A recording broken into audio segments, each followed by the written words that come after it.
Elli, Hello. the gorgeous Elli Mackenzie. Thank you Hello. for joining me. You are one of the Oddsocks team, the mastermind that is Oddsocks, that has been going for 30 years. Yeah, 31 years this year.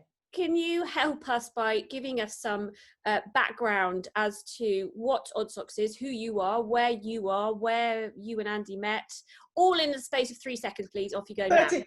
31 years of history. Okay, so Andy and I both met at drama school, training to be actors at the Webber Douglas Academy, dramatic art, which is no more, but was there for a very long time. And part of that process, part of our kind of final situation was that we had to work on a Shakespeare piece as a one-person show. We enjoyed that so much and both got chosen to sort of show it to the rest of the school, which is a real great honour, our two individual one-person shows. We thought we like this, and we particularly engaged with our Shakespeare tutor, an amazing lady called Judith Jick, who was about 93 in 1983, so bless her. But anyway, so we did a two-handed one, I think, of Ariel and Prospero. And we realised that, I mean, even though we'd been in the same class together for a long time and done odd bits and pieces, we worked really well together, and we enjoyed working together. So that became, I mean, we were together as a couple by then anyway. And so after we left drama college, it became very obvious that if we wanted to work as actors, apart from odd bits here and there, we both appeared in various productions at the Young Vic or other places, you know, national tours and things, that we needed to create our own company, which we did. We literally invested £90 in creating our own company. This is 1986. And that £90 was spent in getting a brochure together. This is pre-internet. My God. Pre-internet days. And we put a brochure together of all the things that we could do. We sent it out and we had something like a 60% return on bookings on that one mail out that we did. That's extraordinary. I know. Crazy. I mean, I can't imagine that happening, you know, these days. Yes.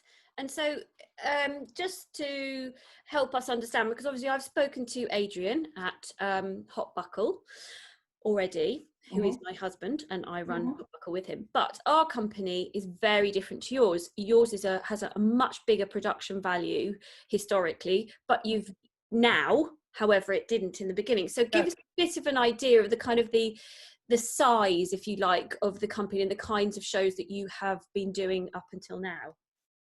Okay, so the size currently that we're at is that we produce 2 main tours a year, 2 national tours. So one is in the summer in the open air, and in recent years it's been about sort of a 70% open air, 30% indoor production of Shakespeare. And that happens every summer. And then in the winter, since about 1994, we've been doing productions of classic tales, which have been in theatres. That's again has traditionally been about a 3-month tour. The summer is about 3 months. Then in between that, there's lots of other work as well. So we have had a regular commitment to Chatsworth House to provide their actors for interpretation, and that's a sort of 7-day-a-week gig twice a year for about 3 months. And then apart from that, there is a lot of corporate work as well over the years that's gone up and down actually as recessions have hit and come out of recessions, and then recessions have hit. We've gone through 3 recessions, national, you know, recessions in our time, and survived them all to date. So the corporate work comes in, and that's a big bonus. And once upon a time, for a short window of time, our corporate work was subsidising our touring work, and then in recent years it's been the other way around. Interesting. Okay. So it's a big production. As big as one could get, considering our scale of staffing. Yes. Couldn't get any bigger than that. You and Andy perform alongside these actors you employ. You do one tour, he does another. How does that work? In recent years, it's been more actually Andy doing both, because that does all the tours, and I stay here. It's varied from years to years. We used to tour both of them together, and then we had children, and so it became, and for a while we took, with just one son, we toured still together and took a nanny with us. And then when Felix became old enough, he had to go to school, and with our second child arrived, it became evident that we couldn't tour together all the time, couldn't go on the road for the whole time unless we had a big structure. So we shared it. So I would traditionally go out on the winter tour, Andy would go out on the summer tour, then we'd swap round. In more recent years, everything else that's come in with it, the Chatsworth work and everything else, has meant that actually we've needed somebody consistent in the office. Yeah. And it was a decision that well, I think if Andy were in the office, full time, I'd come home and find him under the floorboards. It would just, not be his bag at all, whereas it's much more mine. So it varies still. I mean, the last time I went out on tour was a couple of years ago. Okay, so that's great. I think we've got a really good picture of what we needed to know to then help us understand a little bit about how COVID-19 has affected you. So yes, tell us, what has changed for you? What's changed is there's no work, literally no work. From being really busy, from producing 4 major projects and small other projects like smaller scale shows and one-offs and education workshops, various bits and pieces that would come in, bits of corporate, to nothing. There is no work. There is no work. So a few, Andy's answering this email now, unfortunately, but a few of the I'm listening. A few of the bookers who were very, very supportive said, listen, because often people paid us up front, real regular bookers, they said, keep it, in the hope that we go on next year.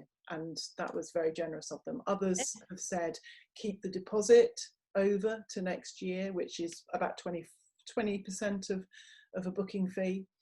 And then very many others contacted and said, we can't honour this at all. You're going to have to send back whatever we've sent you already. And so would you say it was a little bit of sort of seeing a building crumbling before your very eyes? It was like dominoes, and we held out because we have other companies of a similar nature, although we are all very different. But within that even within the arts, there are different sorts of genres, obviously, and there's a particular thing which is open air touring, and a group of companies that often either work together or against each other, but there are 2 or 3 that we work quite closely together and we keep in contact, and we were all in touch with each other.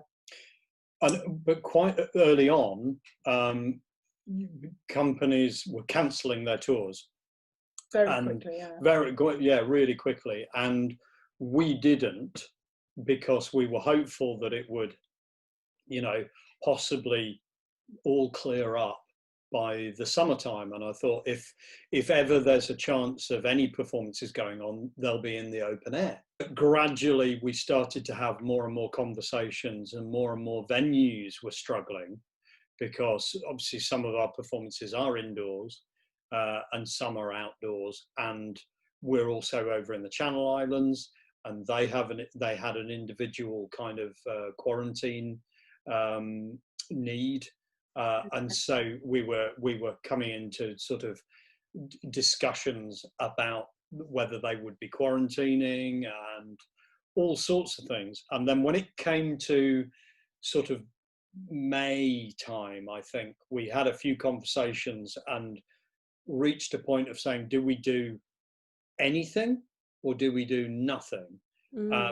And to do anything would, whether it be a small scale or whether it be a large scale, financially the risk from smaller audiences, risk to health of the actors getting ill, and that affecting everybody in terms of them, all of us having to isolate, the risk was really high. And so we just couldn't see how we could do it financially. And also, Andy, on top of that, you have a daughter who is high risk. Yeah. So therefore, it wasn't just thinking about all of that and the liability of the actors and etc. You had to think about Charlie as well within that, didn't you?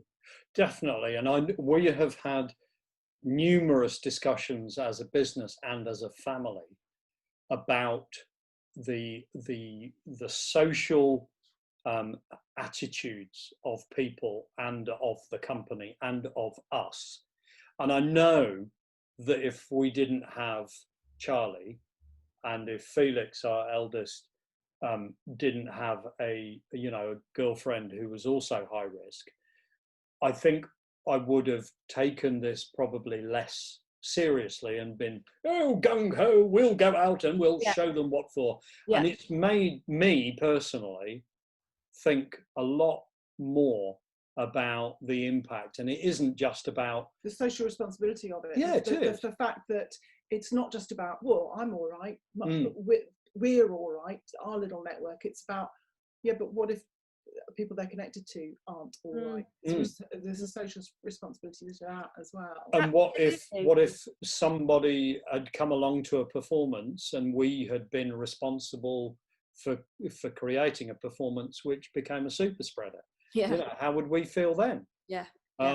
So we've had some really, really intense and thoughtful discussions, and I'm glad we have, because it's a complex situation, and I think the complexity often isn't covered in the media. This is a very different conversation to the conversation that we thought we might have been having today, isn't it, Andy and Elli? Do you want to tell us what's happened recently? Oh yes, yeah. A world first. What, for Oddsocks? A world first. Yeah. We were basically and very gratefully awarded funding under the Cultural Recovery Fund from the Arts Council England, and really taken us by surprise. And you absolutely had made the decision in your head that you weren't going to guess it, hadn't you? And I think one of the motivations for applying, we were talking about the sort of the social media, the way the pandemic has been talked about out loud in society. As soon as, the Chancellor announced 1.57 million to rescue the arts, billion, then suddenly everybody said, oh, the arts is fine. The arts is fine, absolutely fine, nothing to worry about. But when you think, I don't know what the statistics are about how many billions the arts, when you include museums, venues, cinemas, heritage sites, and everything that is included within that, how many billions it brings in over in revenue. VAT alone. But in a way, because of that, I wanted to sort of go, well, I'm pretty sure we won't get any of it, but we're going to apply because we want to be in the experience of we are part of the arts world. Yeah, you are part of our culture. I mean, yes. And in a way, it was like what we say is just as relevant as anyone else says. And the poignant thing, I think, for me is that one of those venues that I mentioned earlier that said, listen, keep it, for next year, keep your entire fee for this year, for through to next year, is a venue that's a friends group in the centre of Leeds, where we perform for free for the local people who otherwise might not have access to theatre. Right. And so I feel a responsibility that to stay around for organisations like that who have supported our work for the last 10, 15 years. We've gone every year to this organisation, and they were one of those organisations that said, look, keep it. So I think we have a duty of care to stay in business. Yeah. Where were you? Tell us where you were at last week when we spoke. Selling our house. Yeah, we've gone through a summer of dealing without it, living on reserves, managing to do a few performances. We got some film work. We got a little bit of outdoor theatre work, where we were able to locally, didn't have to stay anywhere, didn't have to worry about socially distancing, worked in a small family bubble.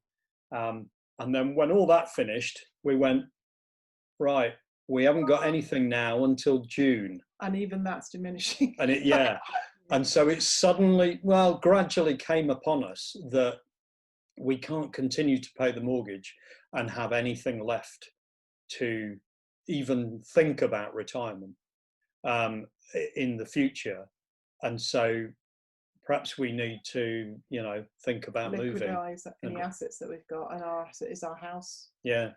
So we decided to put the house on the market, but it's funny how life happens when you start to push against things or start to open up and let things in. I don't know.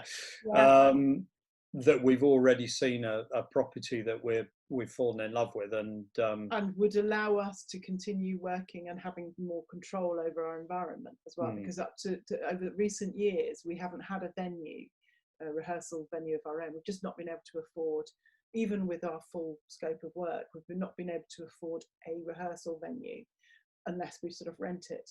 And that's really hard to find the space locally which we need in terms of size and also availability and being able to pay for it. Exclusivity as well. Exclusivity, because for lots of various reasons we won't go into, but that's been really hard. So this place that we're looking at offers the potential of a rehearsal room with it, which would just be brilliant.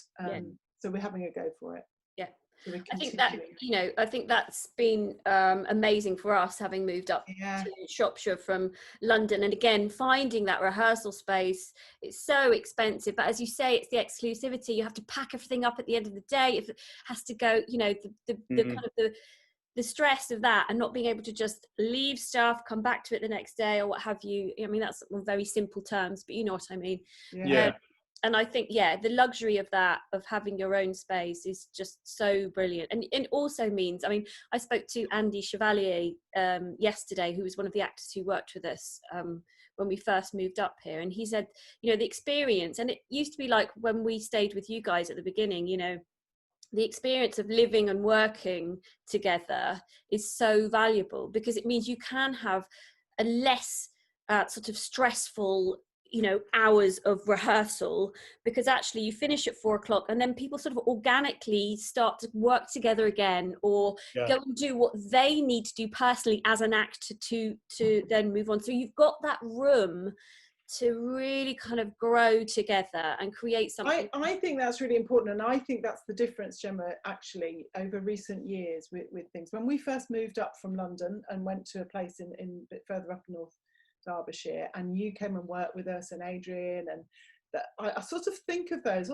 we had our difficulties, that was a stressful time as well, but as sort of golden years, because we were at an age where we were happy to all live together with the actors as well, even though it was a challenge in that our children were young and little, and we had that as well. Like you say, it was the camaraderie, it's the fact that people come back and then they play around the piano and start building stuff, and we've never quite been able to recreate that since we've had a situation where we've rented a rehearsal room and everyone's gone off home or to their digs at the end of the day. Absolutely. So I'm so excited for you. I hope, I will be praying for you next Thursday, because what we haven't mentioned is that this place that you've fallen in love with, you are going to have to sit in an auction room and bid for. Yes, well, a virtual auction room, indeed. And so, and it's the first lot, so it'll all be done by 11:30. So we'll know whether our future is determined. But in a way, we've already said this, Ellie, it doesn't really matter if you don't get it. Yes, it will be really sad, but you've already made the decisions now. So the adventure is beginning. That's it. And going back to talking about working together, I think it's going to become potentially even more important next year with bubbles. And that biosecurity requirement, that it may well be that we have to bubble together, travel together as a bubble. Who knows? I remember distinctly one of the conversations we had about the coronavirus, and everybody's got a different opinion about what matters. Whether it be wearing masks, whether it be washing the shopping that gets delivered, whether it be going into shops or staying outdoors, and all sorts of things like that. But trust was a huge thing, and being able to work with people that you can trust. That they're not going to nip off to the pub or something as simple as that. That it's going to be crucial. I mean, it's always been an integral part of a company feel, but it's going to become even more important, I think, over the next year or so. So going back then to the change, and last week you were feeling not so positive. Was there ever a point, do you think, since COVID and since everything that's happened, that you've actually thought about changing careers or diversifying? Oh yeah. And not just during this, you know, I remember a time that was about, I suppose it was about 8 years ago, when the last recession, 2008. No, that can't be right. Something, 12 years ago. 12 years ago. Where we literally had decided, hadn't we? And we came in this room, and we sat down. We thought, right, okay, what else can we do? And we looked on like the Guardian jobs advert or the local advert and thought, wow, we're not qualified for any of that. You know, it was purely that we felt neither of us were qualified or experienced in the traditional ways to get any other work. So we thought, we'll have to carry on. Yeah. So we did. And then with COVID, definitely we've thought, well, we're going to have to think of something else because there isn't this, and that may still happen. You know, there's no more security on it. Who knows how long this thing's going to go on for? Well, I was going to say also the funding, you have to spend that by March. So if this goes on for another year, you'll be in the same position next year. So absolutely. And one of the questions I asked Ado actually was because we got funding right at the beginning. And I said to him, you know, do you think this is your only lifeline? You know, do you feel like that was it? And he said, yes, he thinks, you know, they're not going to be able to just keep ploughing money in. So it's wonderful, but it's no less terrifying. It's no less terrifying. I mean, there are so many businesses going through it. I mean, every day on the news, you know, you hear of every section of every industry. I mean, the hospitality industry, the events industry, everybody's saying we're left out. We're being left out of this. I think the arts in particular has been hit. I mean, everybody's going to say that about their industry, but I think the arts in particular, because of the number of freelance people that are involved in the arts. Yes, they might have had some opportunity to get some self-employed income back, but you know, getting 60% of effectively maybe the £5,000 you've earned in that year, it leaves you with very little. You know, it means that you do have to think of something else and do something else, you know. And I think there's a lot of hidden jobs in the arts industry that you see the people on stage or on the screen, but you do not see the hundreds of jobs behind them, from catering to, you know, office staff to crew, you know, you name it. It's a real knock-on to the owners of the properties that you know, rent out locations, that just everything. How do you? So I mean, you've touched on it a little bit, but how do you feel the UK has reacted to the arts in particular and the needs thereof? I do not think they understand us. I don't think the government understands us. And I think the relationship between arts companies and the government is a difficult one because they don't understand us. And I think it's the same with a lot of sections of society, that the government ministers have got a plan, and if you don't fit their plan, they haven't got the time or the inclination to try and understand why you don't fit their plan. And I mean, I think this has been shown with the whole funding for Manchester and lockdown and arguments, and to be honest, right from you know, Dominic Cummings lying in the Rose Garden, and to, you know, there's just a general misunderstanding of how ordinary people feel and think about this situation. Yeah, is my feeling. And we're not alone. We are absolutely not alone. And I don't think as a country we've handled it particularly well. Yeah. And I think also it was very interesting right at the beginning when there was, I can't remember what they were called, but these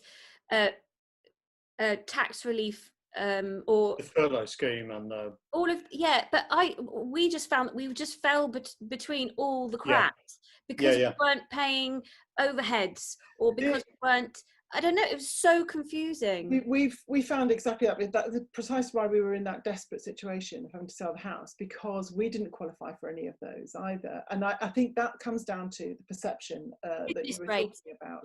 Business rates. We don't pay, like yourselves, I guess, we don't pay business rates because we don't have offices and you know, those things. Like, even if we did rent a rehearsal room, we'd only be using it twice a year really for projects, so it didn't make sense financially. So we didn't pay business rates, so we didn't qualify for any grants with regards to the business grants. The dividend, the fact that we take dividends from our company, I don't know whether that's something that you do, but that's something that we've always done. The directors who take dividends weren't covered by any funding, because I can only presume it's because I think that the thoughts that the government have about people who take dividends is that they take loads out of the company. You know, it's a bit of a under, you know, behind the door sort of creaming loads off the company. That's just not true. As arts organisations, we know we only take that money if there's excess that we can afford to take. Don't take a regular. I think you're absolutely right, and I think there's a real kind of misunderstanding of what the word dividends means. Actually, we've always felt that it's always been important to us to pay our subcontractors on time, regardless of whether the client pays us. Absolutely. And that's the way you keep. And again, actually, another huge problem that we face, companies like us, is cash flow. That is another enormous problem. You're rehearsing for a 2.5 week is all we could afford, a 2.5 week period. You're rehearsing for that time. Is your highest cost. You're paying for your set design, your costume design. You're paying for your props, your premises, your rehearsal room. You're paying deposits for accommodation for the tour and for your actors' wages. And you have nothing coming in. We had reserves for our next production, our winter production, that we would be using for rehearsal and for paying wages, and that's what we were living off. So that's why we were eating into the future of our company. How do you see live events panning out? What about this time next year? What do you think is going to happen? I think there will and is a desire for live events more and more, and I think barring an absolutely catastrophic second and third wave, I think there will be a desire to put stuff on. Whether the infrastructure of venues will still be around, whether there will be almost a glut, which means that people won't be able to afford to do everything. So, there might not be they might not be financially successful. My feeling is I think that it'll be very, very slimmed down, whatever happens, because I think there won't be a range of companies, because the only companies that will be able to do the work in terms of touring will be the companies that A, have had funding and have survived, or B, are very small and without low overheads and outgoings. And that sort of middle ground won't be there, and nor will the unusual venues. So I think whatever will be out there will be very traditional and very streamlined. So I can't see that there will be personally much kind of variety. I think there will still be the same amount of variety, but not the same amount of venues, stroke bookings, stroke audience. Because I think who survives out of this is a little bit random in terms of, whether they get funding, whether they've got a kind of venue that can do this and diversify and, have a bit of that. I just don't see a lot of our venues, and certainly a lot of other companies' venues who do similar work to us, are run by, brilliant old retirees who used to do this, that and the other, and have got a community spirit and are prepared to stick their necks out and put something on. And that's my fear, is that people like that, the kind of, festival runners, the Richard Phillips of the world who runs the Leamington's Festival, who should have retired 20 years ago, but isn't, I can't see people like that having the funding or the inclination or being around. Yeah, or the energy. I feel energy. like the energy. I feel like we've had the stuffing knocked out of us a little bit. Yeah, I agree with that. Yeah. So what does Oddsocks look like this time next year? Good question. It will be slimmed down. I think it will be, because the risk of having 7 people on tour is greater than having 5 people on tour, I think. And that it will need to be efficient, because there's a possibility that audiences will be smaller because of social distancing. Absolutely, and actually that's something we didn't just mention. It's all very well talking about what theatre will look like, but will there be the audiences? So yeah, I think the desire will be there. Whether the money will be there from audiences if there's lots of unemployment, and whether the space will be there to get that many people in. Yeah. But I imagine that we're going to have to amplify our performances so that we can cover a bigger space with the same amount of audience. With fewer performers. But I think I'm looking at a 5-year timescale to get anything like back to normal. Wow. I think that's where it's got to go. Yeah, it won't be back to normal next year. No. If you could do it all again, if at the beginning of lockdown, knowing what you know now, would you have done anything differently? I would have paid for a music teacher, personally. I didn't, because I was saving money. And what do you mean? Paid for a music teacher to do what? Teach me an instrument. I would have finally nail that trumpet. Yeah, anything. I would have. I feel like I've moved on as a person. You mean you haven't upskilled throughout this, Andy? No, I feel like I should have upskilled, and that really annoys me. That's really interesting. But I do feel like I've developed as a person. Yeah. Okay. Yes, I do actually as well. Feel like you've developed as a person. How have you guys kept yourselves motivated? By keeping busy. And I've realised that, we've all learned things about oneself and ourselves. And I've realised that my romantic notion about having time to do stuff actually doesn't work for me. I realise, I have to finally admit that I'm better when I have a project. Yeah. What makes you the saddest about the current situation? For me, the saddest thing is the lack of thought and care that many have for others. By far, it's outweighed by those who do think about others, and that's, I'm sure that statistically there are more people who are aware of the situation. That's the saddest thing for me. Yeah, I think it has been. It is the lack of care and the lack of wanting to care and the simplification of it all. It's about economy. No, it's about deaths. No, it's about economy. No, it's about deaths. Or, it's just it's a really, really small-minded way of looking at stuff. And, the economy is shot to bits. It's not going to be helped. But there's been some people and some companies that have done really well out of it. Mm-hmm. But I'm damn sure they won't want to share any of what they've, made. What would you like your legacy to be? Now, by that I mean, in 30 years' time, there you are sitting in your rocking chair. What is it that you would like to look back on the last 30 years and have achieved by then? Great question.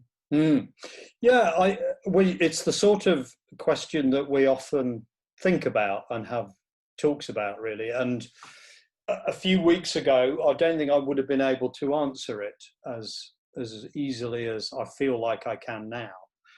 But for a long time, I was proudest of the fact that we'd run a company for 20 odd, 30 odd years and been able to bring up children whilst running a theatre company. So we've earned a living doing what we trained to do, which is artistic and it's creative. And that was good for a while. But then I started to think, yeah, but what kind of life are our kids going to have in this world of low pay, difficult to find housing, things like that? But more recently, I think I've learnt that what's important is being you, being yourself, and promoting the fact that everyone needs to just chill out and be themselves and get off this rat race a little bit. And if we are able to maintain a living by being creative and supporting family and giving them confidence to believe in what they do and what they feel, then the more we can spread that to other people as well, the better. So I think it's about no great legacy other than being proud of being ourselves and doing what we chose to do. Yeah. Absolutely. I think that's lovely. And also, I think, you know, important to mention that a legacy doesn't have to be about anything other than giving people a lot of joy. You've spent 30 years, you know, doling out quite a bit of laughter. Yeah. But also it's enabling and empowering people to make decisions for themselves, so that yes, we've you know, we have done the audience joy thing, and that's great, and I love that. But the people that have worked for us have brought a lot to us, and you know, we've without trying have been an influence on their lives because they've had an experience, you know, and they take from that experience what they choose to take. And some people have, you know, gone with it and flown with it, and others have gone, I'll put that back in the closet and go somewhere else, you know. But I've had conversations with people who say, you know, I'm become an actor because I saw a show you did, or I still remember that first gig that we did, or, you know, the friendships that we built, you know, working together just lasted a lifetime. Yeah, like our friendships with you. Yeah. You know, we can name, you know, 3 or 4 groups of people who are friends with each other's more. Yeah. Who, you know, may not have met had it not been for what was created by us all. We're very similar, even though we're very different in terms of our companies, because you've had people who have met and had children. Yeah. You've had a hot buckle wedding. Hot buckle baby. We've had a hot buckle baby, and we've got a second hot buckle baby on its way. How many Oddsocks babies have you got? 11. 11. That's so great. And not just with the one couple either. Yeah. No, you look very good on it, Gemma. When we had our 25th anniversary party, it was so lovely, and that's what helped me realise how, you know, people that worked for us for a certain time when they were a certain age, they bonded so well with each other, and whilst they don't work for us anymore, we're still in touch, but they're in touch with each other so much as good friends and stuff, and it's lovely. And we keep crossing paths, you know, throughout, and that's lovely. That's all you can ask for, isn't it, really? Brilliant. Yeah, totally agree. Thank you so much for talking to me today. It's been so fabulous to hear your perspective on things, and I'm so happy for you that you got this money from the Arts Council. Finally, well deserved. Okay. Don't spend it all at once. No.